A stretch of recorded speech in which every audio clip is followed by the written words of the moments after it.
It's, it's a beautiful day, and would you believe it? We're coming towards the end of January, and you guys been so amazing, absolutely awesome.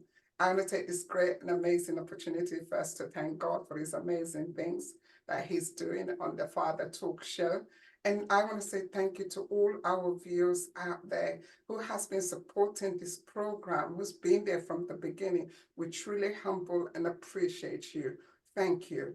And today, the topic we are going to be talking about is how childhood trauma affects men, in their relationships, and how can they do best to cope with it. Today, I've got my amazing co-host, Daniel, who's going to share the story, his journey, and we're just going to have a great day today. So to all the fathers out there, I want to say thank you so much. You are doing the most amazing, the most wonderful work. Those guys, you stood up and said, no, I want to be part of my children's life. You know what? That is the most beautiful thing ever. I want to say thank you. And we are here to support you. And you are kings.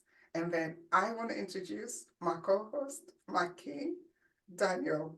Hello, Margaret. How are you? And hello, everybody. Yeah, it's been a great week so far, as yours has as well, hasn't it? Yes, mine's been a brilliant week. It's been Yeah, amazing. and yeah, another show, another topic, and we're hoping this topic is going to be very useful as well. Coping with childhood trauma. I know everyone at some point probably has some sort of trauma. Some more than others. And yeah, we're going to just have a chat about different aspects of it and, how we can get over it to just really help us parent better. Because it will affect us, won't it?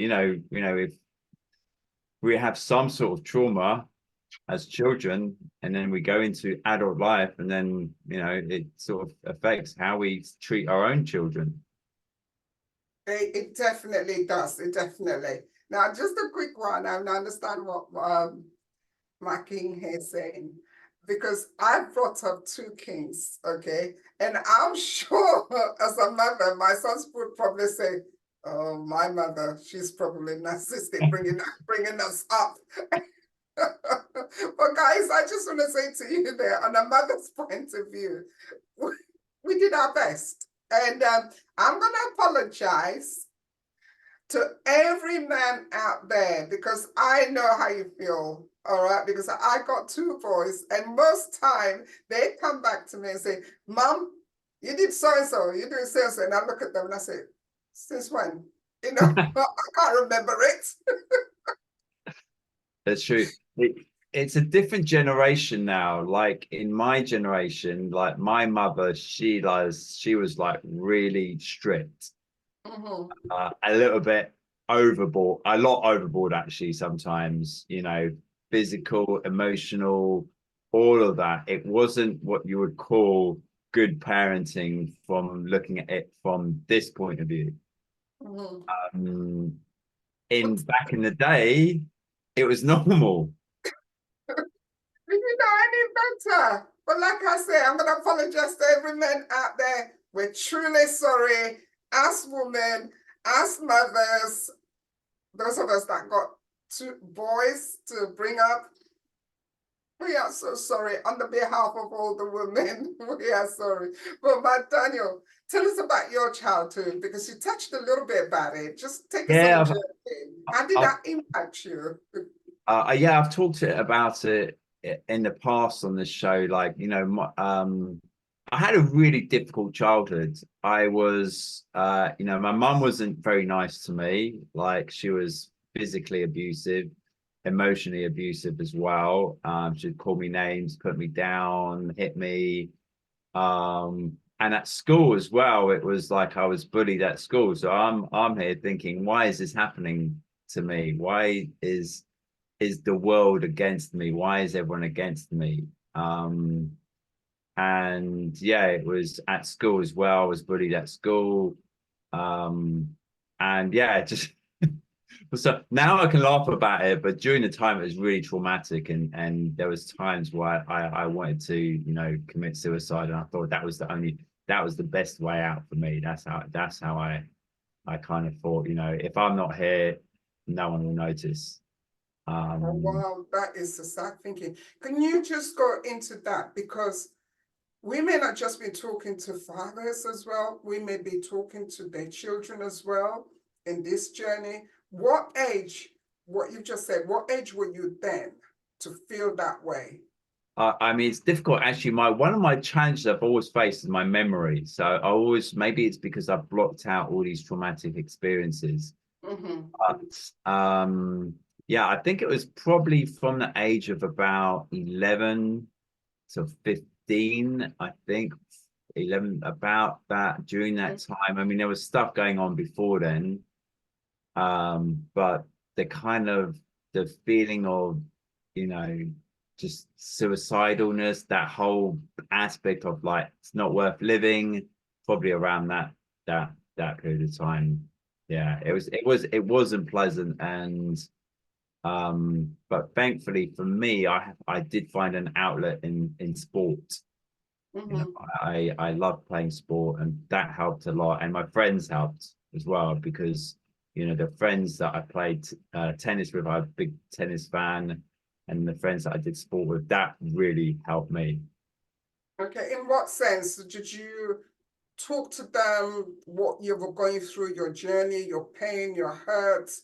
Did you No, open no, up to we no, it wasn't even that. It was the fact that it was no, we, you know, guys at that age, you don't talk about that. And even one of my oldest friends that I had known that I had played tennis with, I didn't know he came from a similar background to me. I always thought his family was really, and it's only years later, 20, 25, 30 years later, where he shared with me what he went through. And I'm like thinking, that's exactly what I went through.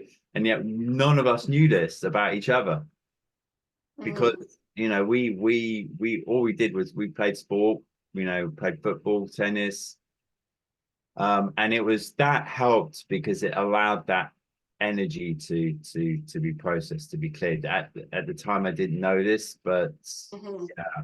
But What was I was scared. I was scared of my mum. My dad was cool, but he was scared of my mum too as well. So he, the yeah, I know. So he wow. yeah, so he, you know, um I felt that he wasn't the kind of father figure. I mean, you know, I loved him to bits in so many different ways, and I loved when he was home. And but times that he wasn't as home as much as he could have been. Mm-hmm. And yeah, my mum herself, she wasn't in a good place at the time when I was growing up, obviously, because if she was in a good place, she wouldn't have treated us in this way. As the you know, I had a sister as well. I have a sister. So as the man or the boy, I felt I got more stick and abuse than my sister did. Um, just because I was a boy. Yeah, I think Oh, that's the case. And I don't know if this is the case in general. It seems mm-hmm. to me that my sister could get away with a lot more than I could, At the um, time. in general. Yeah. How did that make you feel? I know you talked about the heaviness of it got so bad that you just felt you want to commit suicide because you just felt if you did that, you know, nobody's gonna miss you, nobody's gonna I mean, when all that's going through at Yeah, that time, it was really, I mean, it was difficult because it was like I would always constantly say, what have I done wrong? What have I done wrong? And I'd have these repeating patterns in my head, which just sent me down a spiral of depression. And mhm, it was like the thing that was constantly repeating in my head, I'm not good enough, I'm not worthy, I'm used. It was just the words that my mum used to say to me. I'm used, mhm. I'm like just constant repeating patterns. And how did that affect you at school? Because sometimes this really affect the boys or the school, how did this affect you at school, affect you later on in your relationships as time moves on? Yeah, so at school I was bullied, but I was a pretty good student in many ways. So Mm-hmm. even though there's the part of me that lacked motivation, I think I carried a lot of anger, but I couldn't suppress it. So I couldn't express it. I was fearful of expressing my anger. So I kind of like locked it into place, and I kind of like kept up like a smiley face. So my thing was smiling all the time to cover up the pain. That was my thing. So I had friends at school, and again, because I liked sport, I was good at sport. That was an outlet for me. I was good at, arts as well. But there was times where I was bullied at school by some of the larger guys because I was skinny. I was Mm-hmm. strong. I wasn't like I had a more of a balance of masculine and feminine energy. Mm-hmm. Often I was teased because like guys say you're gay, like they'd say all of those things, and so yeah, and because I was sensitive, it affected me a lot more. So when you're sensitive and you can, yeah, it was harder. It's not something I didn't have like a steel plate Mm-hmm. that I could protect myself with that sort of armor, steel armor. Some guys have that, some guys can do that, but that Mm-hmm. wasn't me. That wasn't my journey. Other guys, yeah, Mm-hmm. their journey is getting aggressive, fighting. That wasn't me. I was about as much a fighter as I don't know, but yeah. So yeah, that was. That's it. While you're talking and everything like that, please, I want you to address, maybe there is a young person may pick up this talk show, what we're talking about. Can you talk to the young people out there or some of the fathers out there, what to look for and the young people as well? Please, can you just address them at As the moment? in what respect? As in how to cope with. Yes, how to cope with if they're going through what you've gone through, how how's the best way for them now, how to cope with it? What can they put in place? Yeah, You I know, mean, it's again as a young kid, boy, or girl, anyone that's going through bullying or feeling the victim, then for me it was really important to find an outlet. So something that you could do, outside of everything that's going on. So for me, it was sport, tennis. Um, but it's also important to understand, and the challenge I felt was my thoughts. It was my thoughts that was constantly so negative, and I was so attached and identified with the thoughts in my head that I couldn't tell my thoughts from reality, really.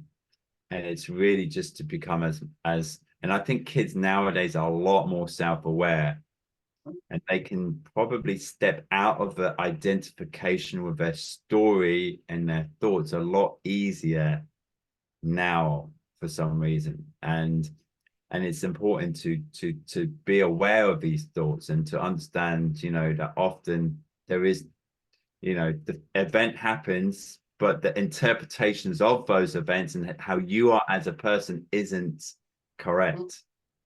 you know if things happen to you over and over again, and then you start, oh, I'm a horrible person, I'm useless, I'm terrible, I'm an idiot, all of these thoughts, they're just interpretations that come, and those interpretations really don't have truth in them. It's just the mind's way of trying to make sense of it. wow. So obviously these thoughts that's been going around your head, obviously these are thoughts that your mother was saying to you. Yes? Yeah, And right.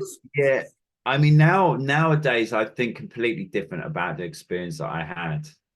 you mm-hmm, there when I started on my healing journey, mm-hmm, the thoughts that I had, there were sort of reflections of what my mother had said to me. Mm-hmm. And I need to find a way out of that.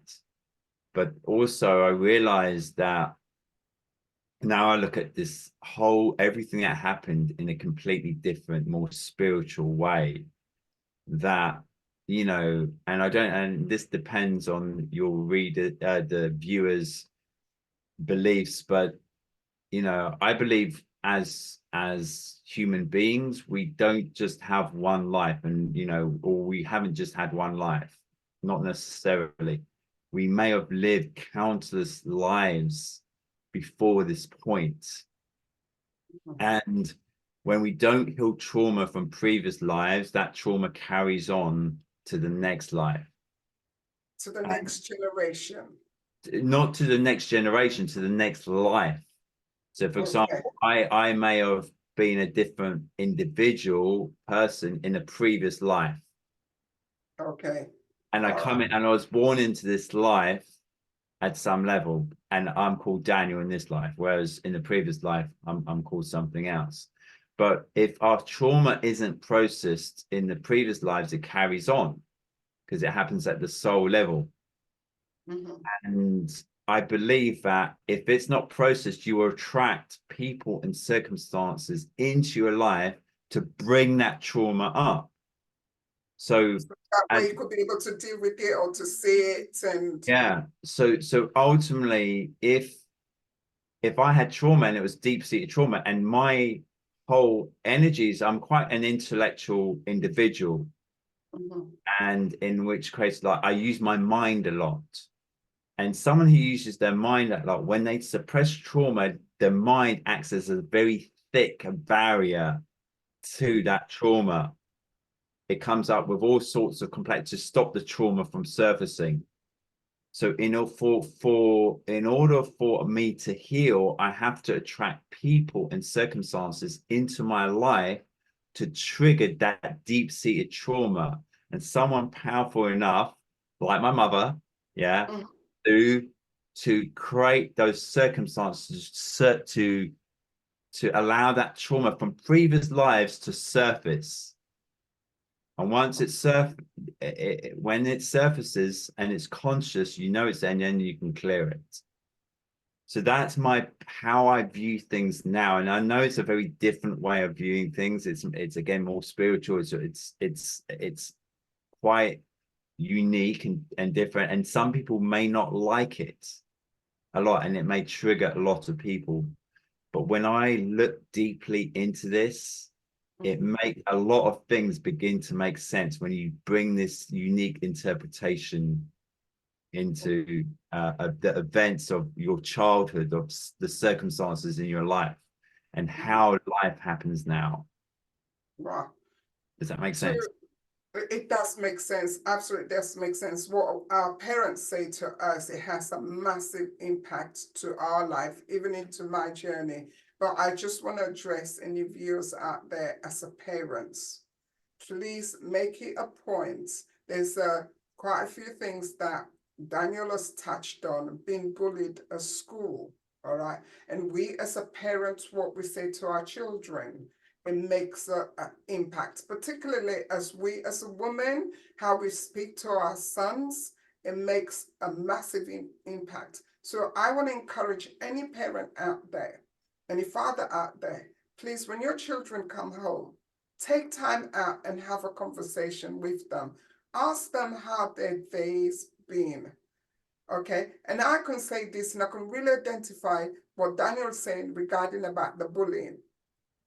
My son was really quiet. My younger son was really, really, really a quiet person. So he doesn't really talk much. But one thing I want to say to our viewers out there, make your children your best friend.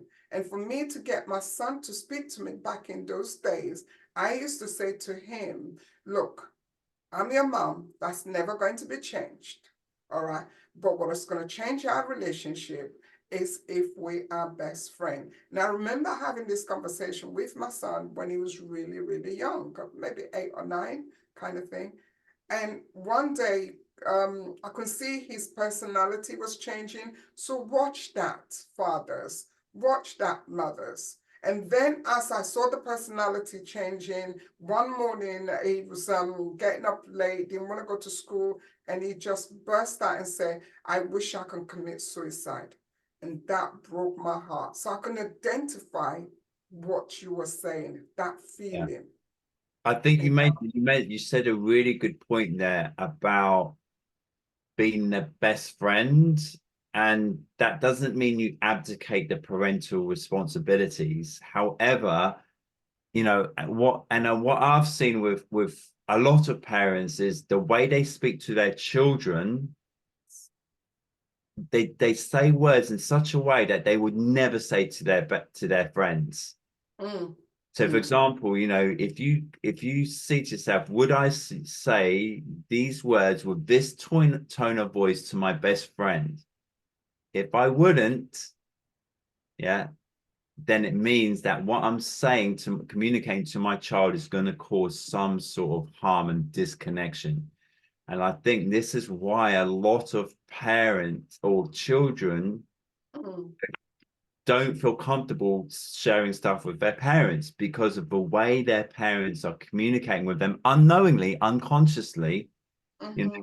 communicating in such a way, and they would never ever talk in that way to their friends, but they're No. speaking in that way with their children, and they don't understand that this creates this disconnection. And But the impact, yeah, and the impact, yeah. yeah. But But the like only I way said, of doing that is mhm. to process your own internal trauma as a parent. I think that's a key point as well, because as a parent, we carry our traumas, and sometimes we do what we saw our parent doing or being brought up, and they bring that onto us. I had to be conscious when I had my two boys, how I treat them, particularly my young one, because I begin to understand. And for me, speaking to my son constantly was able to deal with the situation of him being bullied at school. And I was very, very mindful words that I speak to him when he was younger, because I know definitely things that my dad said to me, it impacted me to today, but not as before, because I kind of begin to understand it. That was him, that was there. But when he's a man, when he's a young boy growing up, when we tell those children you're a failure, you're not going to amount to anything, and this is not going to, it impacts you as you grow up as a man as well. For me now, my question, how did you begin to overcome all those issues? Where was your journey starting and say, all these things that my mother was saying to me, it's a lie? Where did you start that journey to be able to identify those You things? know, I think it was when I started my first business. So I was 26, Okay. and you know, again, like I said, I love learning, Mm-hmm. and I remember walking past some self-development books, psychology books, and actually feeling embarrassed to read them because of like I'm not, you know, Oh, not one of my, yeah, you know, the marching it band. wasn't as open then as it is now. So Mm-hmm. I started reading a lot of business books, and a lot of the really good business books referenced self-development books. So I Mm-hmm. started reading them. So the main book that changed my entire perspective was The Power of Now by Eckhart Tolle. I've heard of that book. Yeah, it's a absolutely amazing book, and I'd recommend it to anyone. I've read it myself probably about 10 times, and I don't Mm-hmm. usually read books over and over again. You know, I watch Mm-hmm. a lot of films, but yeah, with the that enabled me to see how stuck I was in that pattern of thought. I had to see it first because I didn't realize I was Mm-hmm. my thoughts. Yeah, I thought I was my thoughts. I didn't realize I was the awareness that observes everything, the emotions, the thoughts, the body, everything. I didn't see that. And when I see it, and then I realized that I can step out of those stories. Mhm. It's possible to step out of the stories because they say, change your thoughts, change your life. And I thought, wow, that's amazing. But it's much deeper than that because you have to work at the emotional level. Because if you have the emotions, it's almost impossible to change the thinking at a very deep level. You can pretend, you know, if you believe deep down that you're unworthy, I can say to you, I'm worthy, Margaret, I'm worthy. Yeah. Yeah. But if you're very perceptive, you'll realize that the way I say that in my voice, well, no, you don't really believe that. Yeah. And I'll know You that I said it don't with really your, believe it. you said that with your mouth, but it's not bearing with your spirit. Exactly. Yeah. Yeah. Okay, And you can yes, I got sense that. You can sense that part of you that doesn't believe that. And that is the emotion that's locked into place. So when you get in touch with that sense of unworthiness, which may come in a number of different ways from the belief, oh, I'm useless, I'm whatever it is, I'm bad, or whatever story you've said, and the emotions that lock that into place, and then you start to really experience them and clear them, Mhm. then you can say, I'm worthy, and then you know it. And you Yeah. feel it. You feel it, yes. Mhm. But if you're So not, what, yeah, sorry, go on. correct. So what you're really saying, just want to take you back in terms of where you connect yourself and say, I want to change. So I want to change my thoughts. I want to change to what I've been saying to myself, true to what my mother been saying to me. It's when you actually start the business at the age of 26 and begin to read books of personal development and everything. Is that what your journey begins? That was my journey. That was the journey that I undertook. That it was for me, it was about knowing knowledge, because that's how I assimilate and learn. I Mm-hmm. learn through knowledge, and I read a lot, but that's not doing the work. Mm-hmm. You know, you can read as much as you want, but it's not going in and doing the work. It's you'll get an intellectual understanding, and you'll be able to maybe talk a good talk, which I did, Mm-hmm. but I didn't do the work. So what did you use to do the work to, I mean, to have well, this positive person here? I So, started meditating. well, tell us I the had to, story because somebody wants to know, yeah, from for moving me, from this to yeah, here. for me, meditation started to get me on that journey, and it started to enable me to observe what was going on in my mind. Mm-hmm.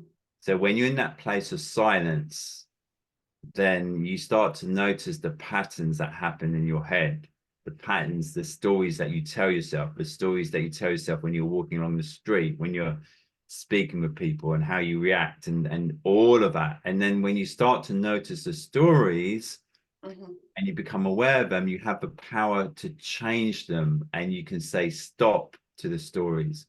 But even though, I understood intellectually, I still went on those stories because the story was such a habitual pattern Mm-hmm. that I still reinforced it. So to change the stories really takes a will, the will to want to change. That's the key. For me, if you want to make deep-seated changes in your life, you need the will, the want, that when the old stories come, you're like, no, no more. Yeah. Mm-hmm. That that means you're not adding energy to the thoughts, to the patterns, to all of that narrative, but Mm-hmm. you still need to be able to process at the emotional level, because some of our memories are our memories don't always exist as images in our head, yeah, but as feelings. The memories are the feelings. Mm-hmm. So when we experience a feeling, it's a memory from the past that is unintegrated. Does that make sense? Yes. You know, you talk about our will because a lot of people sometimes don't understand what that means, you know, because obviously you need to be willing to change, you know, Yeah, because this is what you're saying to us. You need to be willing to change. You need to come to that point and making the decision to say, no, enough is enough.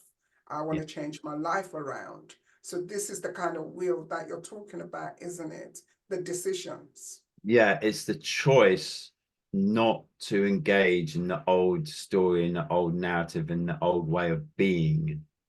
And that requires will because you're effectively working with the old programming. So, you know, one of the things really important, it's important to understand is when you when you're young, your brain is in a different state to what it is at the moment. So, for example, when I'm speaking to you at the moment, my Mm-hmm, brain's working in beta, in the beta mode, or maybe in mm-hmm, alpha if I'm, you know, quite in the present moment.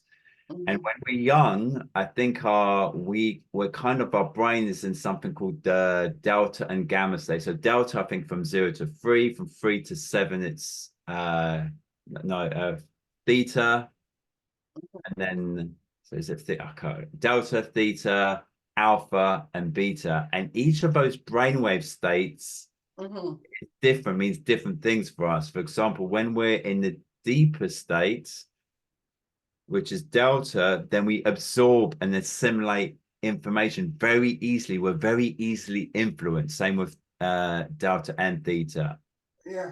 And when we go into deep sleep, our brainwave state changes from beta to alpha and then down the lower states.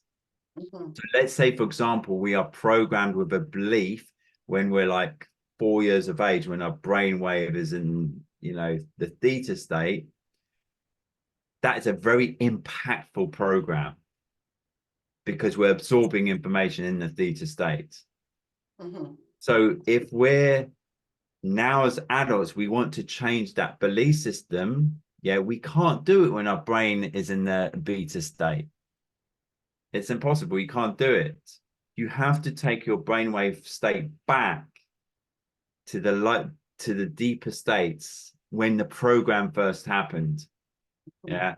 And you do that through meditation, through, you know, going more towards the present moment, towards the now, towards the, you know, and just, you know, allowing yourself to reside in it. And that takes practice. But when you can do that, then you can access the deeper brainwave states and change those programs and clear out and feel those. And often when you do that, emotions start appearing and then you can, you know, so it's not, you know, it's work that you can do. It's not, but it requires will, tenacity, and patience, and you know, and compassion with yourself.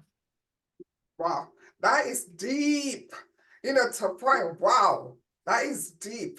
But what I love about that is trying to get that connection to you being as a child, because I love what you say, because at that age, we're observing, we're taking everything in. So our brain, our emotions and everything, it's like a sponge, isn't it? Yeah, We that's just exactly it. we're just taking in, whether it's positive, negative, because we haven't been in a place where you can differentiate the difference and Mm-hmm. everything.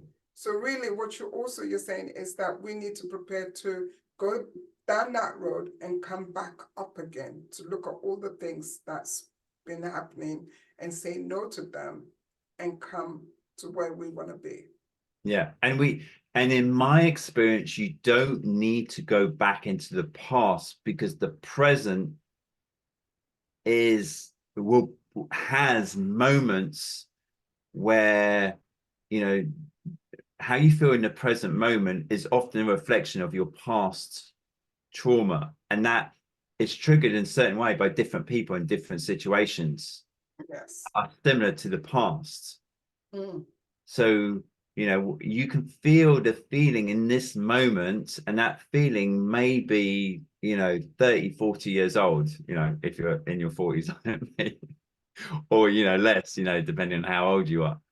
So that feeling is you can feel it, and once you process it in the present moment about a situation now, you kind of remove these layers of the past. And often what will happen is when you're feeling and processing these emotions, you'll get these memories from the past. And the memories Like appear flashback, isn't it?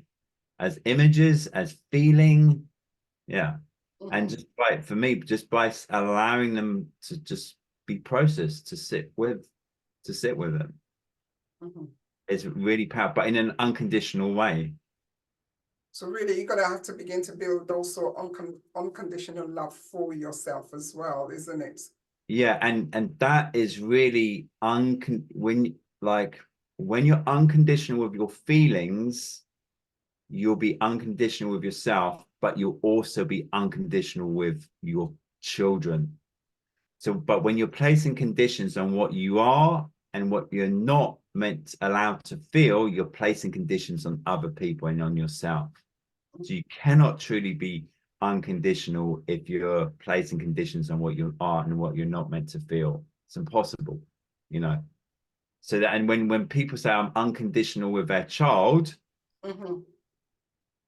Mm. not until, if you're placing conditions on what you are and what you're not meant to feel, if that child triggers something unpleasant in you, yeah, and you don't know how to deal with those feelings, you're gonna try and change your child's actions. Yeah.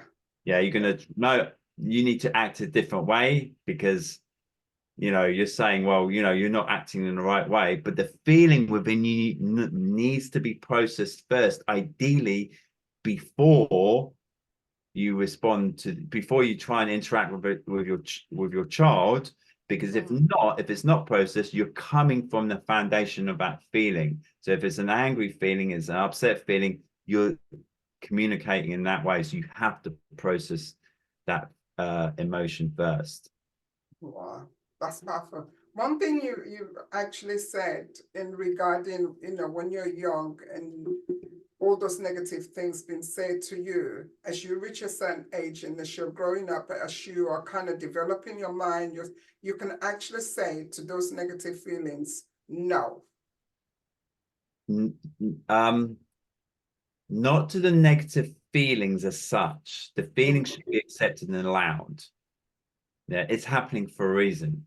Mm-hmm. What I'm saying is you don't add energy to the thought.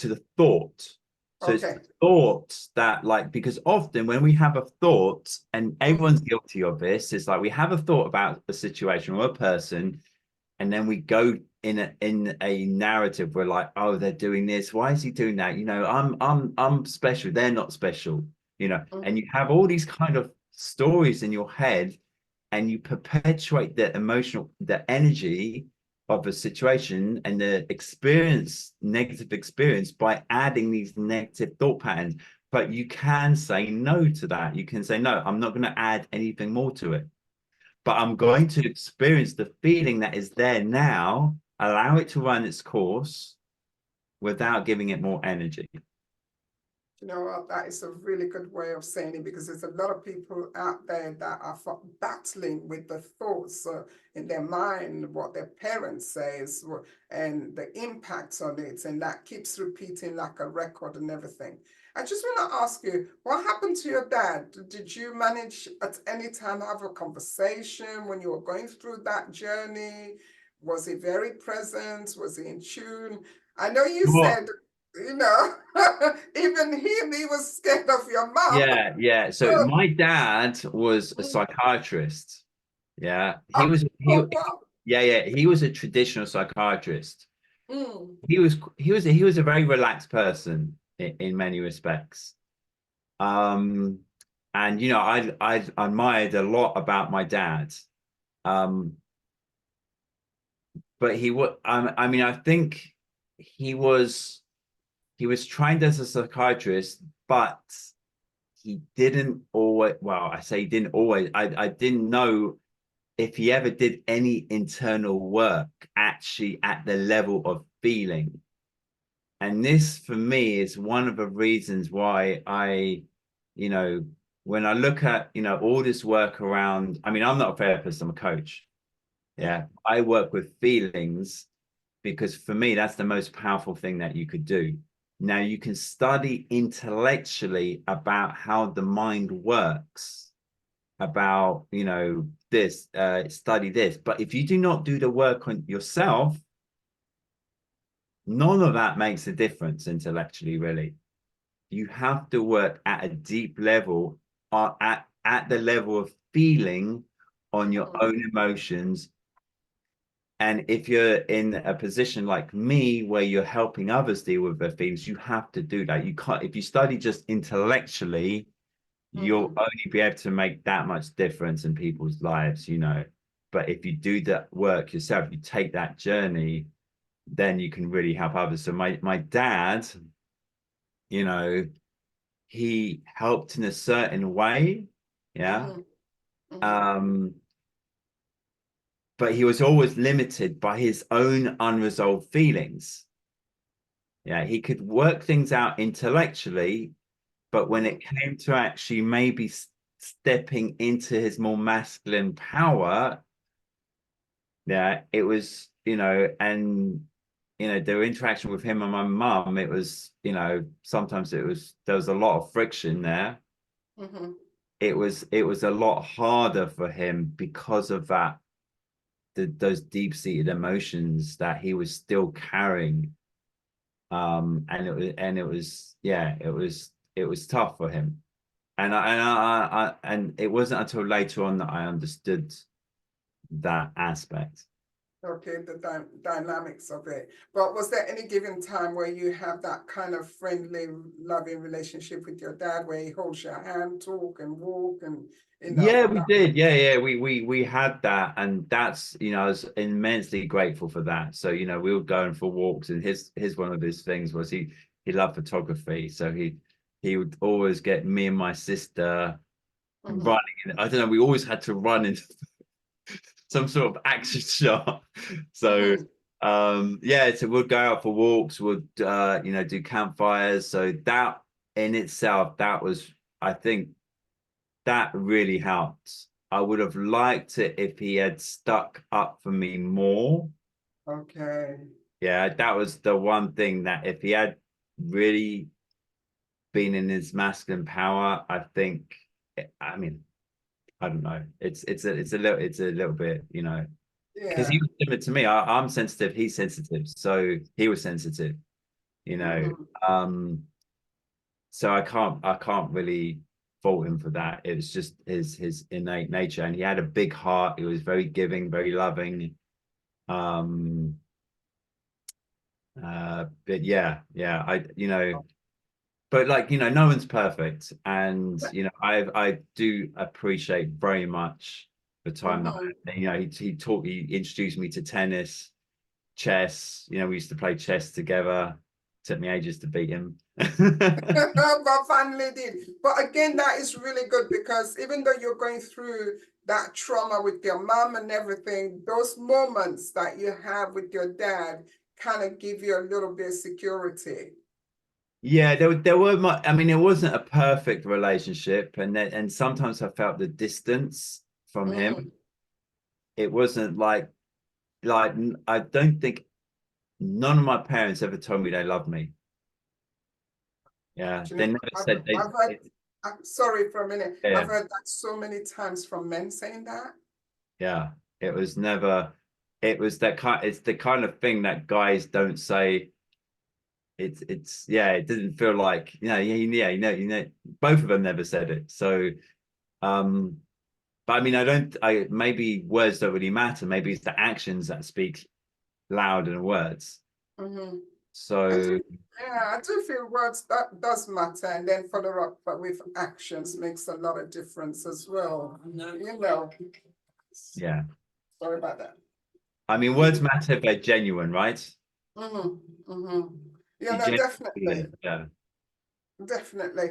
But sorry about, but you know, this is such a powerful tool, because a lot of I've come across that when I'm doing one-to-one in coaching, or a classroom full of men, you know, that topic comes up a lot as well. Some of the men saying when they felt really comfortable being around me, talking with me, and majority of them come up and say, I've never heard my mom say he, she loves me, or my dad, or that kind of stuff.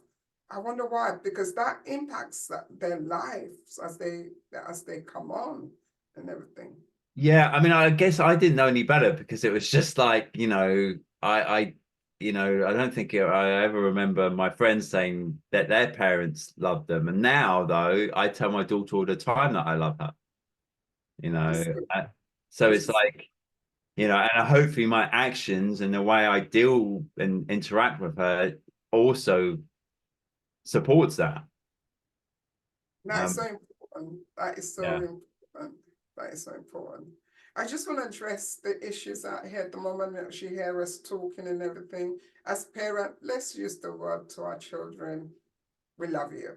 Let's use it a lot and everything. One thing my granddaughter said to me is, Grandma, when I'm going through stuff, when you hug me, I just feel really good that I can overcome those things.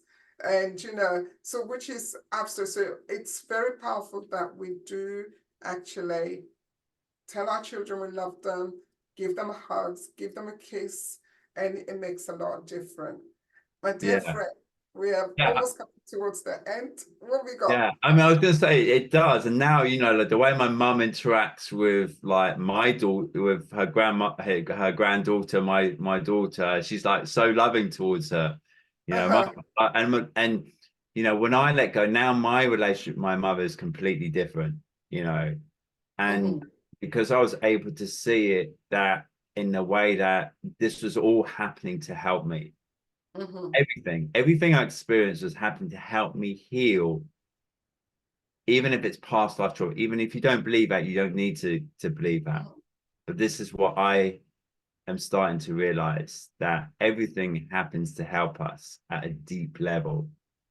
Yeah. But it's when you're stuck in that emotional energy and that trauma, you can't see that. It's impossible to see it. Yes, I agree 100% because I didn't have a really good background at all, the way my parent brought me up and everything. And I always say to my sons, I said to them, I wish I had a mother like me, or I wish my dad do this. No, I didn't. And I said, because I feel if I'd have got the support from my father or from my mother, I normally say, I would have climbed Mount Everest 100 times over, because the energy, because of the positiveness that I get from that, the love and the encouragement, it will make me become a lot more successful. I don't know, or confidence, that kind of thing. But I find Yeah. that as you're talking, as I begin to learn who I am, as I begin to learn to say, you know what, this is what I used to say to myself when I was going through the journey. I understand perfectly what you're saying. I suppose, like we were talking, is our parent narcissistic, the way they brought us up back then. I mean, look, we come from that generation, don't we? Yeah. It was a completely different way of parenting it. And I remember when I became a parent, I read all these parenting books because, Uh-huh. again, I love knowledge, and I'm like, I know the way I was parented didn't help, at least from the way I was viewing things. And basically, okay, read as many parenting books, have a look at them and see. And then I realized, there's other ways, other perspectives on parenting, and Mhm. yeah, it's really powerful. But the most powerful thing is the inner work of letting go of your emotions. So if you do that, it beats everything, no matter how many books you read, it all, yeah, blows it out of the water. Now, I hear you using the word letting go, letting go. Can you just give our viewers one or two, three steps that they can take away right now and they can go and use to let go that hurt, that pain, the feeling of rejection, the feeling of unlove, the feeling of broken promises, the feeling of, I'm not a good parent. Can you just give our viewers that a few Well, steps and how they can overcome yeah. So things? I use letting go as if it's something that you can really do, but it's not really. And the reason I say that is that letting go just happens. you're not really in control of it. But what you are able to do is to able to feel those emotions that you have previously avoided. And when you feel them in an unconditional way, then letting go just happens. It just like one day, one time you're feeling this and it just shifts. The anger goes, or the sadness goes, or the guilt goes, or the confusion goes, and it shifts.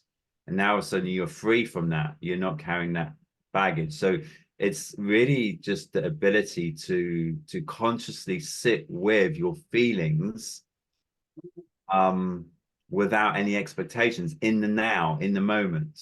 And at that point, you know, you may be given by the grace of God or, you know, life, that the process of release from these feelings. Definitely. And that takes tenacity because you don't know how long you're going to be there. It's a journey. I know that for facts, Virg. It's a journey. It took me a long time to be where I am today, where I'm very, very peaceful, because some of the stuff my father used to say to me, isn't amazing? Yours is your mother, mine is my father. You know, the things my father used to say to me, and which was, I wasn't going to mount to anything.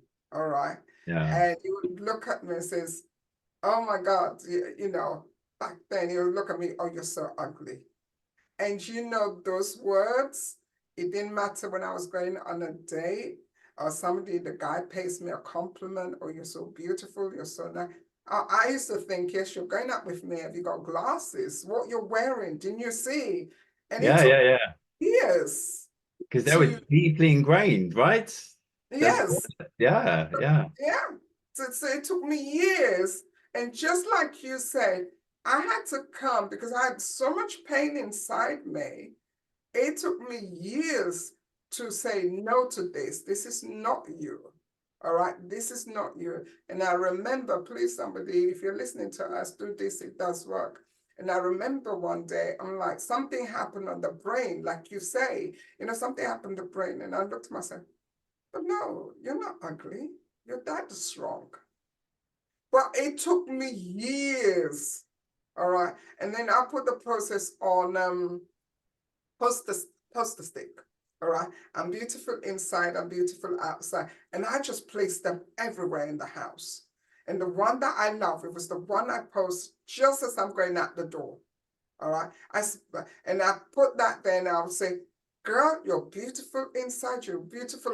As I'm opening the door to go to work, because at that time I used to be self-employed. I believe what things our parents say to us are impact us. For me, in my journey with them, as we're talking today, trauma, how it affects us in adulthood, whether you're a man or whether a woman, it does impact you. And I remember, like you say, there's a day's gonna come, and here just that moment of pain would just surface. And I remember for me, that moment of pain surfaced like a hurricane. And I was going to Mm. work. I was going to work. I've never really worked for anybody. I started my own business at the age of 21. And so, and for me, that was ego and arrogance is the kind of thing. And I lost my business and I had to go to work. And all these things. And I remember getting in the car to go and do a presentation for my employer, the organization that I was working for. And I was going, this was 8 in the morning and I was driving to go and do this presentation. And this voice came and says, where are you going? Who are you? Nobody's going to listen to you. The people you're going to speak to, they're more intelligent than you. They're more clever than you. They got degrees, they got masters, they got this. So who's going to listen to you? And the voice got bigger and bigger and bigger as I'm getting closer to the office. I was almost in peace. And I thought, you know what? And please, I said, you know what? I drove into a car park. And honestly, the pain, I felt like it was crushing me. It was like it came and it was squashing me, it was squashing my heart. And all I keep saying, and when you said the words that you said, they resonated in my heart. When you say, they say you're a failure, this, and this what the words came. You're a failure. You didn't achieve nothing. You're a failure. But you know, at that moment of time, it's like you said, it's like a light bulb went off my head. What? A failure? And I almost repeated the word. Exactly what? A failure? And then the next question that came, which part of you? And it's almost responding to the voice. Which part of you that is a failure? And I sat there and I stopped crying. And I remember I've had my suit on, my makeup was done because I'm going to stand in front of these professional people, decision makers for our organization, the partners, and my makeup was messed up sitting in that car. But when the light bulb came on that day, and the question was, which part of you is a failure? And I sat there for a moment and I stopped crying. And one of the things I went through, I looked at my achievements. I looked at all my achievements.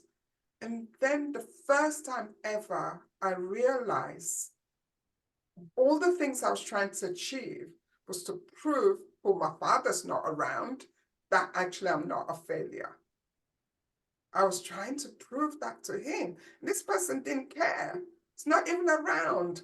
And I'm like, okay, for the first time, and like you rightly say, I connected with my feelings. I connected where it was coming from. And I'm like, wow, that was like a liberation for me. That trauma went off and everything broke that day.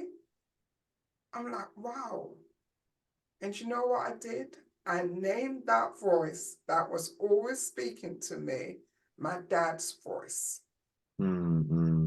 And as I named that voice that was coming from my dad, that was the day for me. That day, that's when I was set free. Thank you, God, for that. I was set free from that trauma. I never realized I was carrying that trauma with me. You just realize it, yeah. do you? Yes, powerful. So for you, the viewers out here, as we're talking about trauma today, and what Daniel said is so right. Because do you know what? I got to understand that was my parents. That was their days. That's all they knew. That was their journey. Maybe they got treated that way, you know, and they didn't know how to do it any best. So find out what your voice, who is your voice? That negative voice that comes into your head time and time again, that you're not good enough, you're a failure. I like to say to you, those are all lies from the pit of It's hell. not you, is it, really? It's not Yeah, that voice is not you. no, that's not you. So wherever they came from, connect with them, like Daniel said, and get that healing power. And I truly understand because, you know, when we were talking before, connect with your feeling, kind of until now I'm sharing with you today. I'm like, wow, that's what happened. Yeah, definitely. Yeah, it's powerful Yeah. stuff. It's powerful stuff when you really truly face that part of you, which is painful. It's been there for a long period of time. Mm-hmm. You know, and you can connect with it in an unconditional way, Well, and then you realize you have a choice. definitely. Definitely. That was a choice for me that day. Definitely. Like you said, Yeah, I had a choice to say, enough is enough, wipe my tears, and move forward, which I did. Or I can still sit in that car to today, but in the spiritual side of it, like you always say, and still cry. yeah, But I chose not to physically, spiritually, you know, I chose not to. I chose spiritually and physically to be me. That was them. That was my father. That's what he said. That was he did. And then I started to count what I've achieved. And that really helped. So sometimes guys out there or anybody else, count what your achievements are. One thing I also learned that day in that car, when I was crying my eyes out, I said to myself, You had no control back in those days what your parent did. But from here today, I have control what I do. So for Yeah. me, that makes a lot of difference. So I want to encourage everybody out there today, if you're going through this journey of trauma, I think like Daniel said, it's at the beginning of all of us, we carry trauma, but it's what we do now that's going to make the difference. And I want to encourage you, those of you that are bringing up your children, sit back, take time out, connect yourself, love yourself, know who you are, and look at the things you've achieved over the years. Trust me, you've achieved so much. So we just want to encourage you, forgive yourself and let go of the trauma. Yeah. And And also, yeah, go and I ahead. was going to say, and often it's advisable if you can speak to someone about this, Mm-hmm. because undertaking the journey within themselves and, understands the whole process behind this, Mm-hmm. that helps, A lot. a lot. Yeah. So as we come to the end of the program, we just want to say, if you need help, all right, do seek to have counseling and reach out to Daniel here. All right, he's gone through the journey. Or reach out to us at the Father Talk Show. All right, a Facebook, LinkedIn, Instagram, DM me, and I'll definitely connect you with Daniel to get the help and the support that you need. And also, we are here from the Father Talk Show to give you the support. We Indeed, we are. appreciate you. We thank you. And you're doing an amazing job. But spend time, listen to your children when they're coming from school. They got this amazing thing that says, oh, everything is fine. It's not fine. Take that 10, 15, 20 minutes every afternoon, every evening, and have that conversation with them before they go to bed. It really works and it does help. We want to say thank you so much to my co-host here, Daniel. Thank you very How much, could they reach Margaret. you? How could they reach you if they Oh, want to? my website, clearthepath.co.uk, or my email address, danield@clearthepath.co.uk.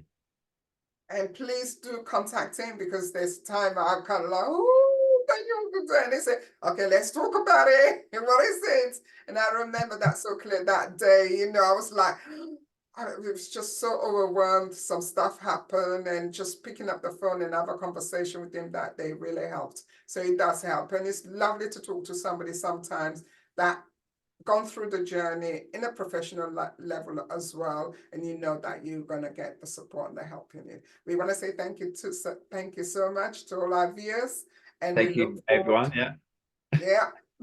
Go on, you run it off today. Thank you, everyone, for joining us, myself and Margaret. And yeah, until next week. Yeah, We'll, until the next week. Thank right. you. We love you. We appreciate you, and we thank you for all your support. Thank you. We're okay now. Still recording.